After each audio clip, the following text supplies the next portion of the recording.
Okay, so in this lecture, we shall be looking again at e-functions, but from a totally different perspective, which only became possible, let's say, since 2000.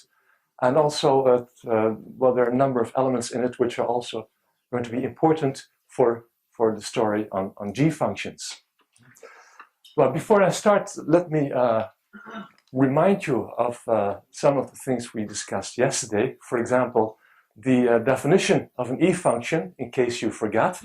Here you see it displayed once more. So what was an e-function? Well, basically it was a function which is given by a power series expansion, and this power series expansion looks very much like an exponential function, with the difference that you have these AKs there, and there are a number of conditions on the AKs. First condition is that this power series should satisfy a linear differential equation with rational function coefficients. Secondly, the AKs should have bounded behavior in the sense that their denominators are bounded by something which is exponential, and the sizes are bounded by something which is exponential in the index k.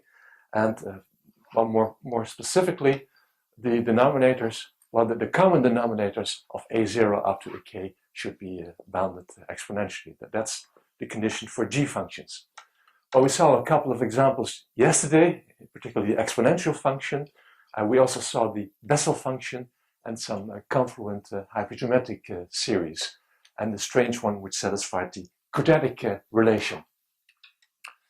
Let me also recall the Ziegler-Shidlovsky theorem to remind you a little bit of the setup that we're working with. We shall be working with a system of first order differential equations, and this is a so-called n by n system, and the functions that we shall be looking at are f1 up to fn. Again, I didn't correct the parentheses, so it's still missing. This f1 up to fn will be a solution vector of the system of differential equations, and we assume that these are e-functions. So for example, if you have an e-function and you have its derivatives, I told you yesterday how to change a differential equation into a system. So for example, if you have one e-function, this vector solution could be one e-function and its derivatives, which you then put in a matrix form in the form of a system. Okay, furthermore, we take any algebraic number which is not zero and not a singularity of the system, so it's not in not a pole of one of the entries of this matrix.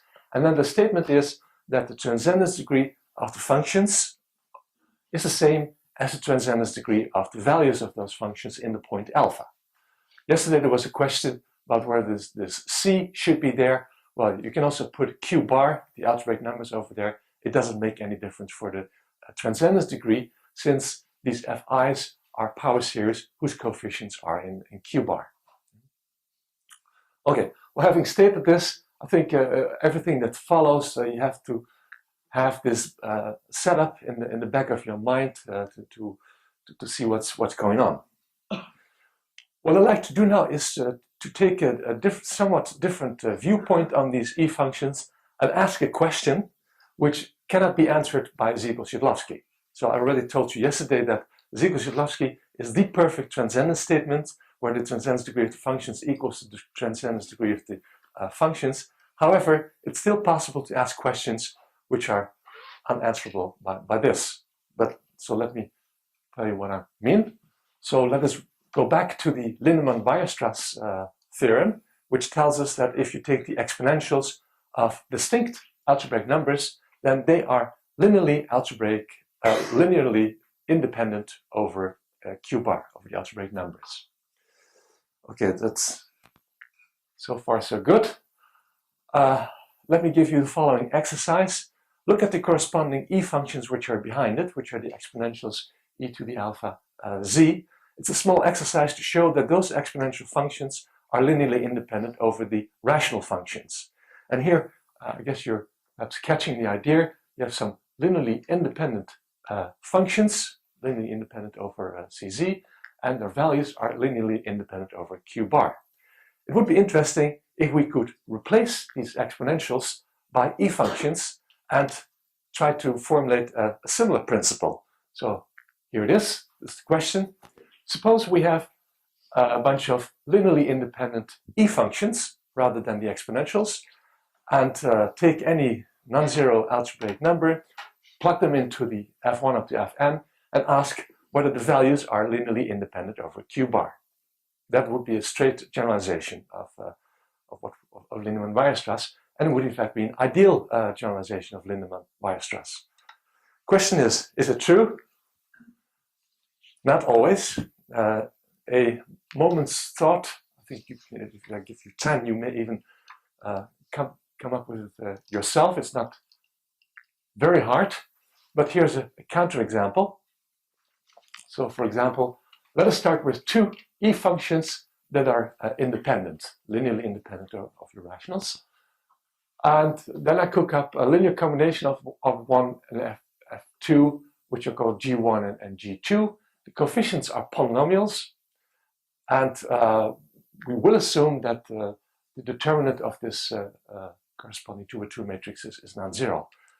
Well, as I said, sums and products of E functions are again E functions, so g1 and g2 are indeed E functions again, and furthermore, they're still linearly independent because this determinant is non-zero.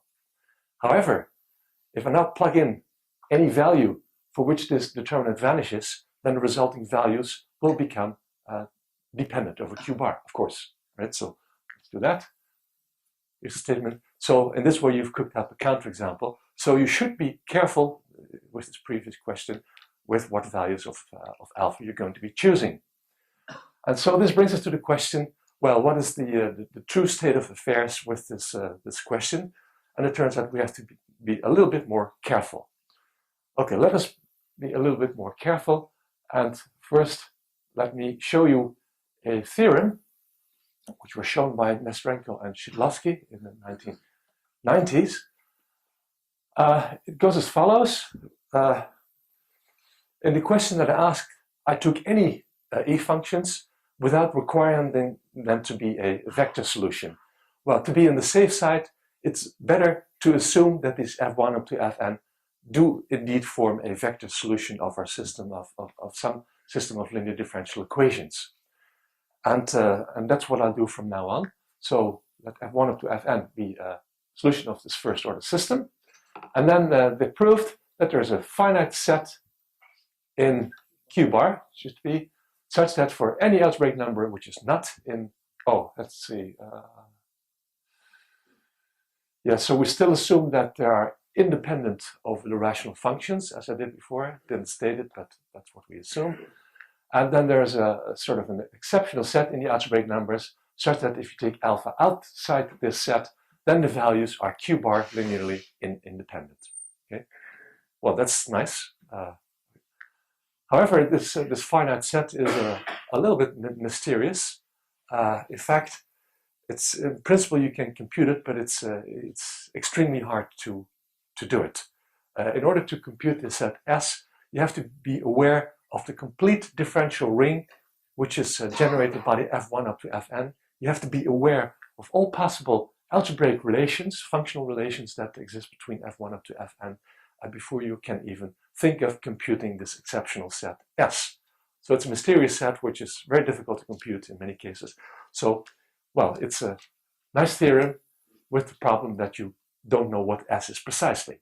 That's a slight drawback.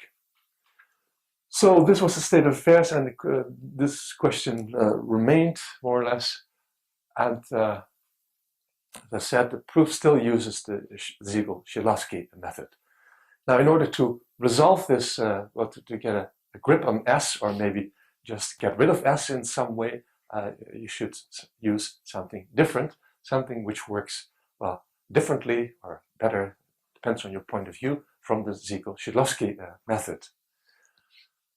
Okay, then the theorem that I want to discuss basically in this lecture is the following theorem. It says that if you take a vector solution of your first order system of equations. You take any algebraic number and you suppose it's not zero or a singularity, then the statement is that any q-bar linear relation between the numbers are a specialization of the functional relations between the functions.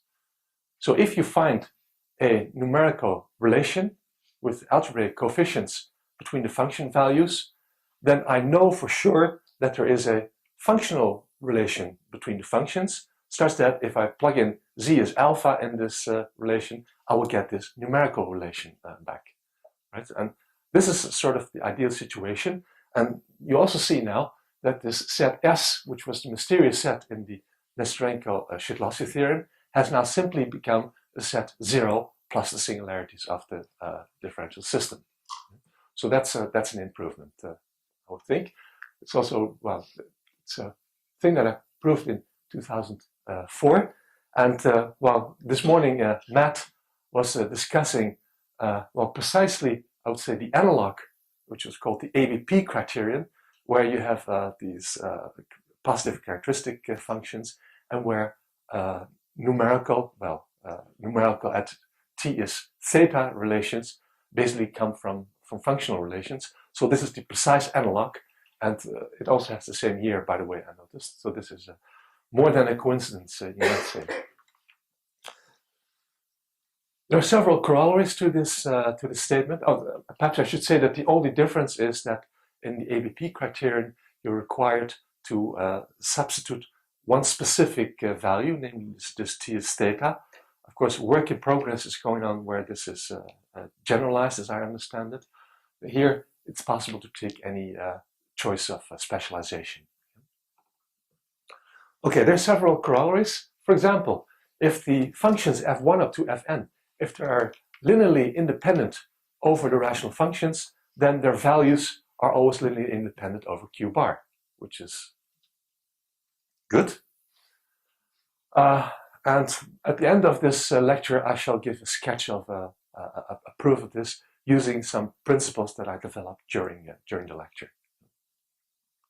There's another statement, another corollary, because we have so far discussed only linear relations between f1 up to fn, and as Matt remarked this morning, this suffices to also to discuss algebraic relations, because after all, polynomial relations between functions or function values are simply linear relations in the monomials of those functions or function values, and so you can apply this to something more general, namely, I take the same setup, take the same functions f1 up to fn, and satisfy again the system, take any alpha, the usual constraint. Now pick any positive integer, and then I consider the q-bar linear relations between monomials of the f1 up to fn of degree at most big M. Now suppose any such relation occurs, then the statement we saw in the previous slide tells us that this should come from a functional relation between the monomials, the function monomials.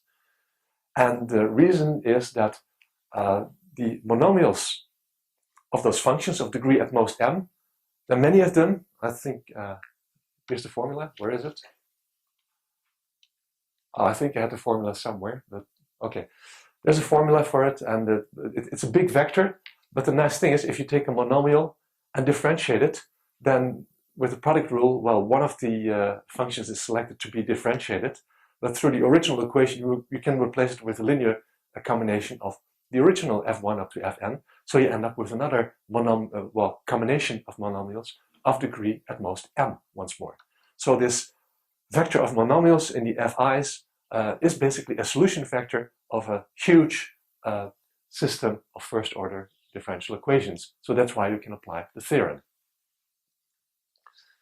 I had something, this was the remark, that's, okay, I guess you can, if you haven't understood my words, you can still reread it now. I've written down, this is the proof. Okay, and here you find the dimension of the system that you get, which I found missing. It was under the button. So. Okay, so this is a result, and basically it also says something about algebraic independence of values, that they should basically come from polynomial relations between the functions themselves. Now, I would like to discuss a sketch of the principles which underlie this theorem, and the result which made this possible is a result by Yves André. It's a really a remarkable theorem, I found. It's really, I find it quite miraculous that it occurs, and I'll state it here. I'm not going to state it here, sorry. Okay, I'm going to keep the suspense a little bit. So I have to say a few words about linear differential equations, so let's do that. So it will be one slide, I think. So if you take any linear differential equation where these qi's are polynomials, this is the general form of linear differential equation. And then I already told you yesterday, if you take polynomial coefficients for such a linear differential equation, then this qn is the leading coefficient of the equation. The zeros of this qn are called the singularities of the differential equation. The other points are called the regular points, or the non-singular points of the equation.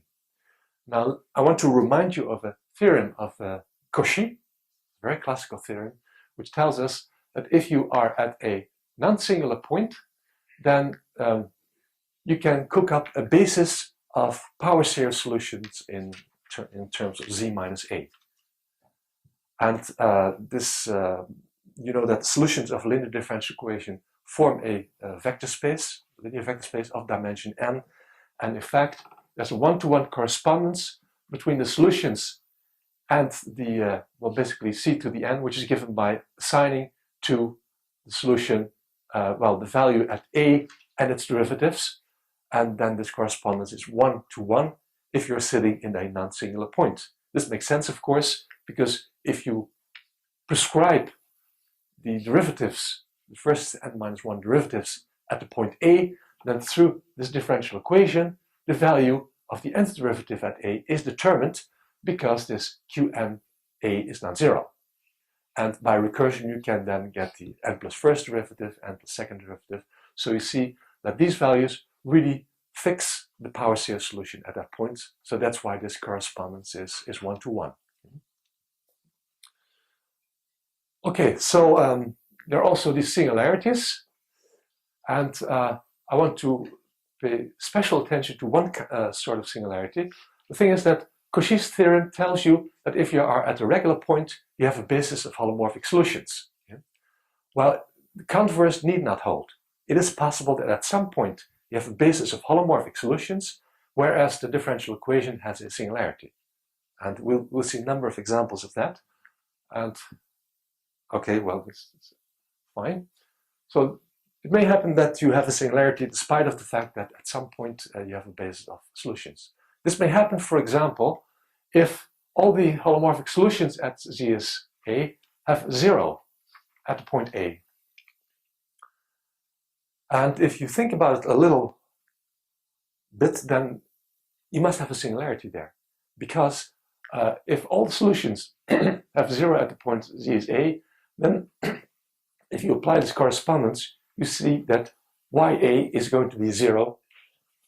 Sorry. But ya is going to be 0 for every solution, so the correspondence is not 1-to-1 anymore, and therefore this a should be a singularity. And we call this an apparent singularity, but it's there nevertheless, right? So you really see it.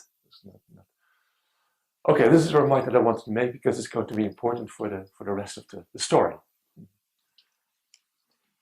Okay, what else is there? A few more remarks. So this equation, I don't like writing them, so what I usually do is write equations in this form, Ly0, where L denotes the differential operator that goes into it. And furthermore, if you have any function which satisfies a linear differential equation, then of course I can, of this form, of course you can apply any differential operator on the left and find a new differential equation for the same function. So there's something like a differential equation which has minimal order, like algebraic numbers which have a minimal polynomial. Well, that's why you have the concept of a minimal differential equation. That's the equation of the least order, which is satisfied by this f. And now one remark. You know that with polynomials, they form a principal ideal domain. So, and the same goes for the differential operators. If you look at, they form a principal left ideal domain.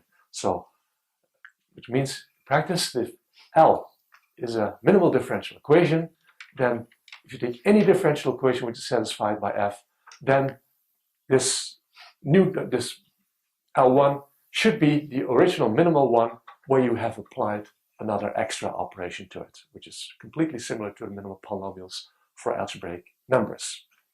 Okay, so this is the background that I wanted to give you, and we're going to be using it. In particular, the concept of minimal differential equation is going to be very important. Okay, let me now state Andre's theorem. And this, this refers a little bit to what I said yesterday. We saw the examples of E functions, and well, maybe you didn't wonder, but I always wondered that if you see a differential equation of an E function, then it has only singularities that z is 0. And you might wonder if this always holds. Well, this is precisely the answer that is now provided by Andre's theorem, namely that if you have an E function, then it will satisfy a linear differential equation which has z is 0 as its only finite singularity. So I was very much struck when Andre found this theorem. I've been trying to prove it for some time and I couldn't do it, and then here it was. And what's even more remarkable, if you have the proper background, then the proof is not very difficult. So I will do this in the fourth lecture. But let us now see what the consequences of this theorem are. Before I do that, I should make a remark. You have a very strange situation here. I recalled the E function definition on the first slide. There you had two ingredients. You had the differential equation and you had the arithmetic conditions on the coefficients. And now it turns out that apparently the two conditions, arithmetic condition and the differential equation condition, are so strong that you can assert that this function f should satisfy a linear differential equation of this particular type, which is very strong. So in a sense, it means that arithmetic information which you have on your power series influences the analytic behavior or the analytic properties of your function. And this is a theme which is going to occur several times more. So, but I like to point it out here very explicitly.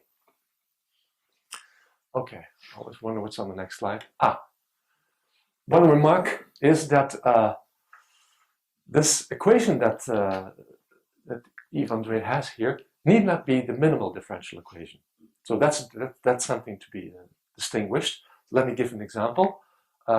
If you take the function z minus 1 times e to the z, that certainly is an E function.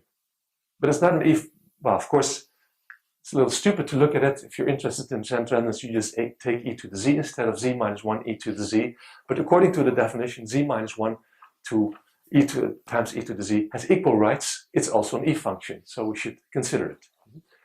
It satisfies, as you can easily check, this linear differential equation of order 4, and you see a singularity at z is 1. Right? Well, we know that the space of solutions is holomorphic because it's spanned by that. So this is really an apparent singularity, which you see coming up here. Yeah. Well, from first year calculus, you also know that this equation is a solution of a differential equation with constant coefficients, and I've reproduced it here, which is this one. And this would be the equation which is referred to in Andre's theorem. So there's a slight subtle difference between this thing and the minimal equation. And so, for example, well, strangely enough, you can factor this equation into something which contains this operator. Okay, there's a corollary that I would like to prove since it's so very surprising. Namely, the corollary of this theorem is that suppose you have an E function which has rational coefficients, as opposed to the, and suppose that it vanishes at the point 1. then I can say that the minimal differential equation of this function is going to have a singularity at the point z is 1. So you have here an even stranger situation. If this function has a 0 at some point, then this forces, that's just something numerical basically, but it really forces something on the differential equation which is satisfied by f. This is something you never see in analysis, but you do see it with e functions. Okay, now what I'd like to do is sketch the proof, but of course, well, you see the example here again. This is an e function which vanishes at the point 1, and there you see z is 1 as an apparent singularity, which is an obvious example, and it always works like that. Okay, I'd like to give a proof of this corollary, since I'm quite surprising and quite interesting myself. So the proof consists in considering this function fz, which vanishes at the point 1, and I'll divide it by 1 minus z. So, and I'd like to show that it is an e function again. This is a subtle matter, but at least we know for sure that's an entire analytic function, since it has no poles, right, the zeros. This is also a regular point, z is 1. Okay, let's go to work. Suppose that this function f has a power series expansion which looks like this, and we'll assume that fr are rational functions because that was the condition. F should have rational coefficients, so the FRs are in Q. And furthermore, you always have this R factorial as you should have with E functions. Now we divide by 1 minus z, and if you do that, you can expand 1 minus z into a power series, multiply the two power series, we get a new power series which I like to describe in this way. So it suggests an E function, but we're not quite there yet because we have to show that this GR satisfies all the conditions of a G function. Well, what is this GR? Well, it's very easy to compute. GR is simply R factorial, that's to compensate for this one, and here you see the summation of those coefficients. That's because you've multiplied with a geometric series. Okay, now we have the task to prove that this GR satisfies the conditions. For example, how about the denominators of these numbers? Well, R factorial is going to cancel K factorial, so we don't have to worry about factorials. So it turns out that the denominator of GR comes from the denominators of the FK, and we know that those were exponentially bounded. So that's fine. And that's what we say here. Yes, I needn't have put this bar here. Okay, so we know that the FRs have bounded common denominators and the sides are also bounded. And so the denominators of the GRs are okay. Second thing we have to check is whether the absolute value of these GRs are also exponentially bounded. And there we have potential trouble. So they should be exponentially bounded by something like C to the R. So here's potential danger, because this you have this R factorial, which is certainly not bounded by C to the R. Okay? So that's a problem, and the question is how to estimate this. Well, in general, this certainly won't work. However, we are given the information that f has a 0 at the point 1, and we're going to be using precisely that. So recall that GR was this, and to estimate this absolute value, we simply use the fact that f1 is equal to 0, which means that this summation gives us 0. What you see here is the beginning of that summation, and what I'll simply do is replace it by the end of the summation, since they're the same in absolute value, because they add up to 0. So we can replace this by the summation for all k's bigger than r, and we have the same value. That's the trick, and the nice thing, this you can estimate, because the k factorials are all bigger than r factorial, and you can easily estimate it by, well, I'm being very rough here, which is okay, and we can estimate it by k minus r factorial, and fk's are exponentially bounded by c to the k. You get a series like that. It's not very difficult to show that this is bounded by c to the r times some constant which comes from this factorial series. And that gives us an estimate for the GRs, and we see it's exponentially bounded, right? Which is good.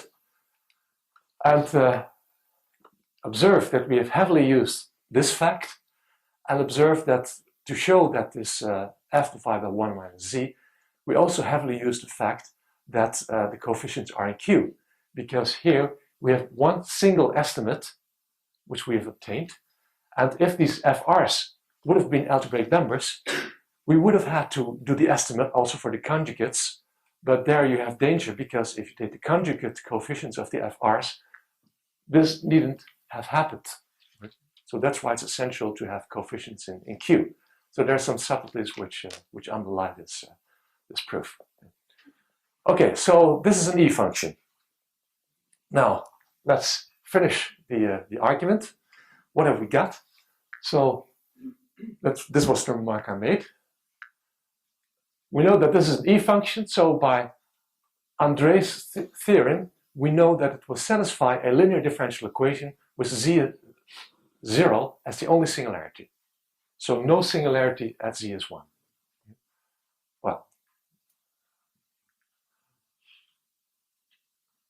Well, the minimal differential equation of this function, the solution space of that will be a subspace of the solutions with the equation given by Andre.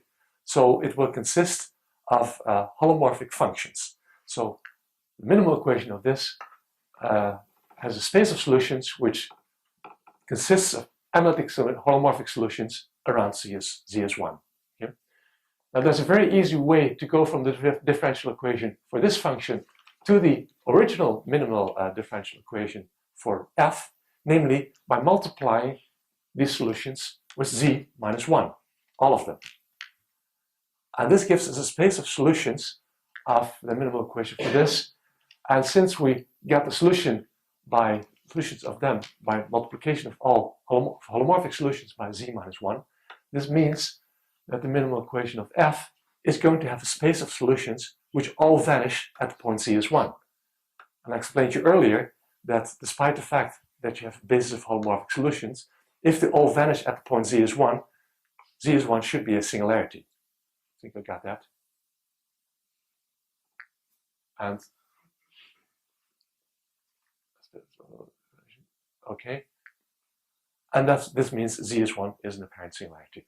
And that's the end of the proof. This was precisely what Andre's corollary stated. Okay, very nice. So zeros of E functions apparently influence the nature of the minimal differential equation for this E function. That's one thing. Now, Yves Andre noticed a very interesting corollary of his corollary, namely transcendence of pi. So let's prove transcendence of pi. How did that go? Suppose pi is algebraic. So we look at alpha and we suppose it's in Q bar. We consider this function, which consists of the exponentials minus 1, and we take the product where the betas are the conjugates of all alphas. Why do we do this? Well, this product is then an E function, but moreover, it's going to be an E function with coefficients in Q, because we took the products over all conjugates.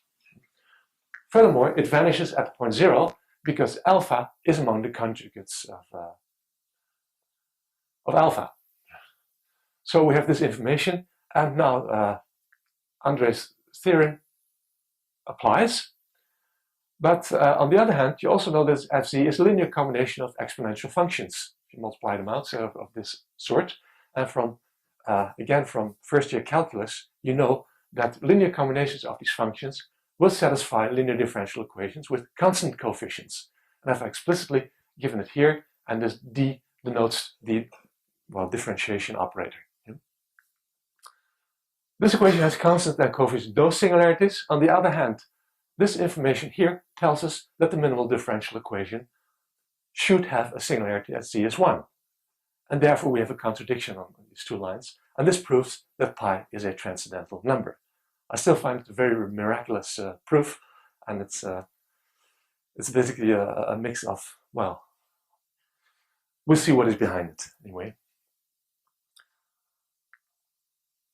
Okay, well, it's possible to extend this work of Yves Andre a little bit, and this is the basis of the theorem that I mentioned in the beginning, namely that if you have an e function, and instead of this f can now be any e function, so no restriction on the coefficients. Coefficients can be in q bar, and suppose it vanishes at a point, algebraic point alpha, which is non-zero, and non-zero, yes, then alpha is an apparent singularity of the minimal differential equation. So in that sense, it's a generalization, and which holds for general e functions. The proof of that is, well, basically a combination of it's an application of Yves André's result together with some differential Galois theory once more. And then you get this. Okay, well, if you have that result, then it's possible, for example, to prove the Lindemann-Weierstrass theorem. So here it is. Suppose that you have distinct algebraic numbers, and suppose there is a linear relation of that form. Let us assume that the bi's are all non-zero, because if one is zero, you just leave it out. There's not a real restriction. And well, we like to show that we get a contradiction.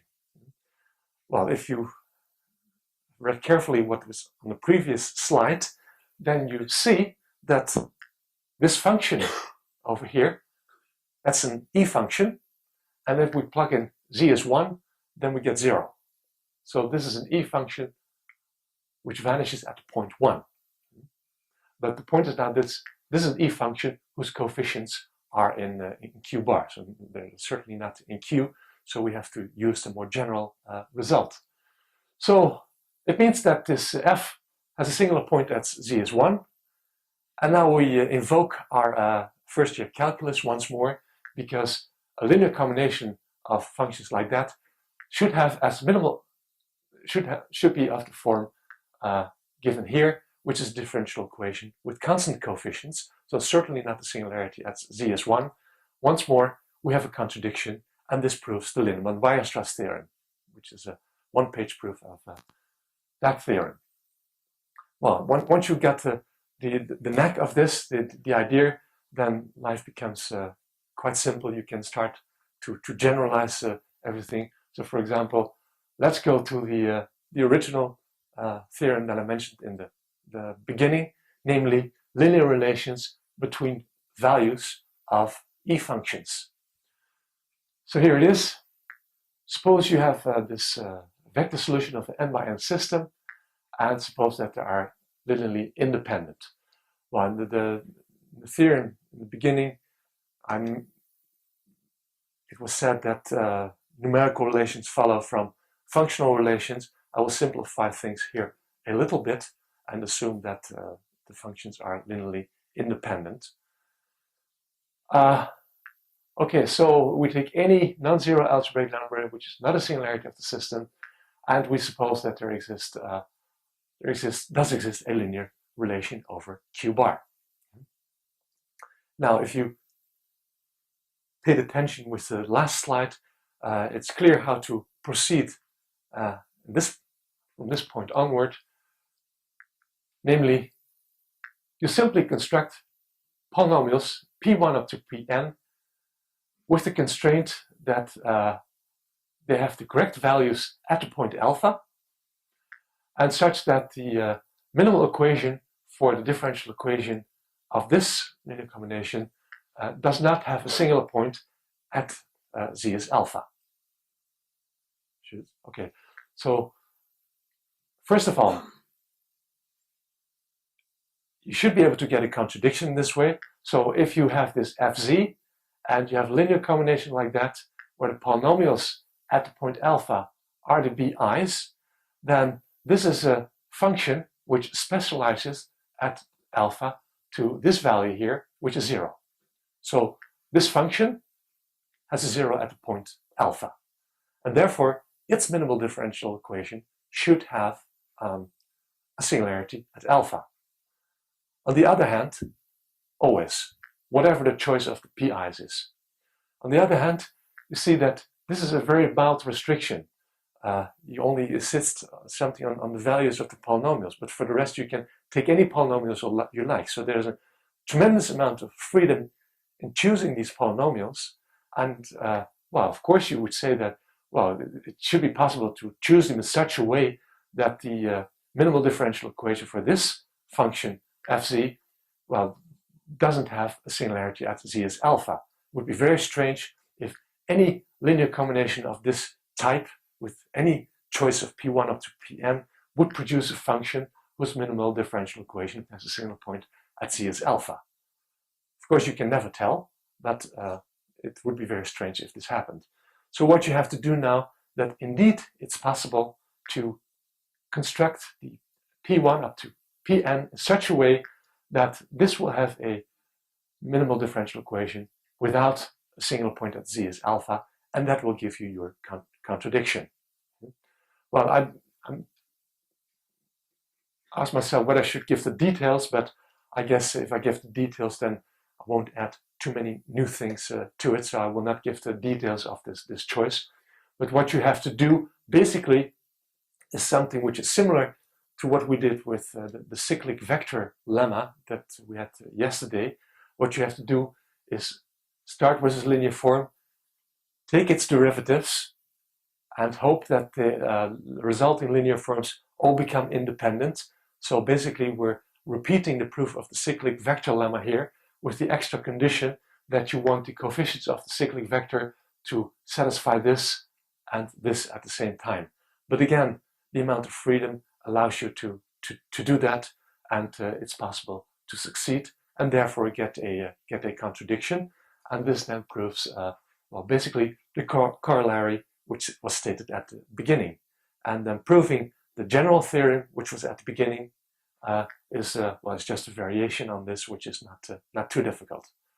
Okay, so I think I've given you back some of the minutes. So I think this is the end of the talk.